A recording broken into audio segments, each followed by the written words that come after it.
Chaque jour, Charles et Carole vous présentent la leçon de l'école du sabbat.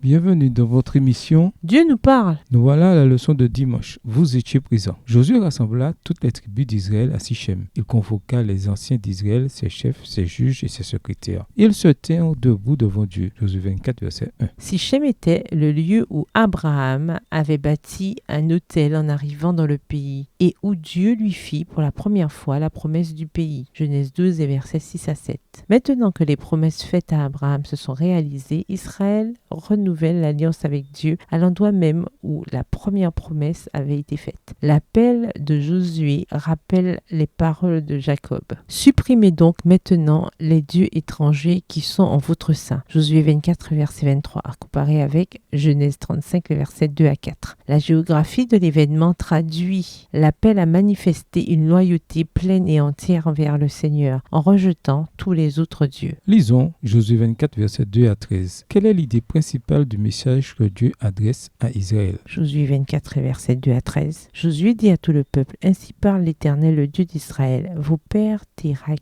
père d'Abraham et père de Nacor, habitaient anciennement de l'autre côté du fleuve, et ils servaient d'autres dieux. Je pris votre père Abraham de l'autre côté du fleuve, et je lui fis parcourir tout le pays de Canaan. Je multipliai sa postérité, je lui donnai Isaac. Je donnai à Isaac, Jacob et Ésaü, et je donnai en propriété à Ésaü la montagne de Séhir. Mais Jacob et ses fils descendirent en Égypte. J'envoyai Moïse et Aaron, et je frappai l'Égypte par les prodiges que j'opérai au milieu d'elle. Puis je vous en fis sortir. Je fis sortir vos pères de l'Égypte, et vous arrivâtes à la mer. Les Égyptiens poursuivirent vos pères jusqu'à la mer Rouge, avec des chars et des cavaliers. Verset 7. Vos pères crièrent à l'Éternel, et l'Éternel mit des ténèbres entre vous et les Égyptiens. Il ramena sur eux la mer, et elle les couvrit. Vos yeux ont vu ce que j'ai fait aux Égyptiens, et vous restâtes longtemps dans le désert. Je vous conduisis dans le pays des Amoréens qui habitaient de l'autre côté du Jourdain, et ils combattirent contre vous. Je les livrai entre vos mains, vous prîtes possession de leur pays, et je les détruisis devant vous. Balak, fils de Sippor, roi de Moab, se leva et combattit Israël. Il fit appeler Balaam, fils de Béor, pour qu'il vous maudît. Mais je ne voulus point écouter Balaam. Il vous bénit, et je vous délivrai de la main de Balak. Vous passâtes le Jourdain et vous arrivâtes à Jéricho. Les habitants de Jéricho combattirent contre vous.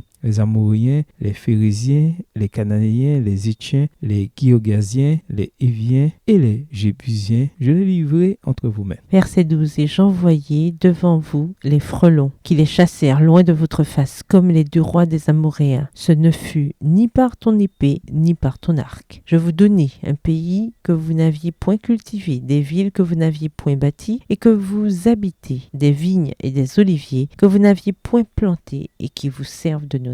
Dieu est le sujet principal du passé évoqué. J'ai pris, j'ai multiplié, j'ai donné, j'ai envoyé, j'ai frappé, je vous ai conduit, je vous ai délivré, etc. Israël n'est pas le protagoniste principal du récit, mais plutôt son objet. C'est Dieu qui a créé Israël. Si Dieu n'était pas intervenu dans la vie d'Abraham, Israël aurait servi les mêmes idoles. L'existence d'Israël en tant que nation n'est pas la conséquence du mérite d'un de ses ancêtres, mais l'œuvre exclusive de la grâce de Dieu. Le fait que les Israélites soient installés dans le pays n'est pas une raison pour se vanter, mais la raison même pour laquelle ils devraient servir Dieu. Il y a dans le discours du Seigneur un glissement sémantique qui survient à 5 reprises entre vous et ils, les ancêtres. Les ancêtres et cette génération à Sichem sont considérés comme un seul et même groupe. Josué cherche à montrer que Moïse a déjà affirmé dans Deutéronome 5, le verset 3. Le Seigneur n'a pas conclu l'alliance seulement avec leurs ancêtres, mais avec tous ceux qui sont présents au moment du discours de Josué. L'écrasante majorité d'entre eux n'avaient pas connu l'Exode. Tous n'avaient pas été présents à Horeb.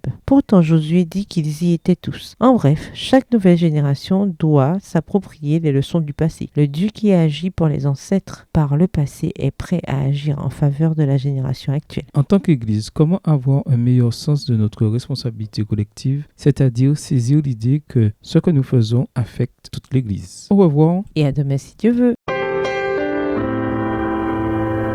Dieu nous parle.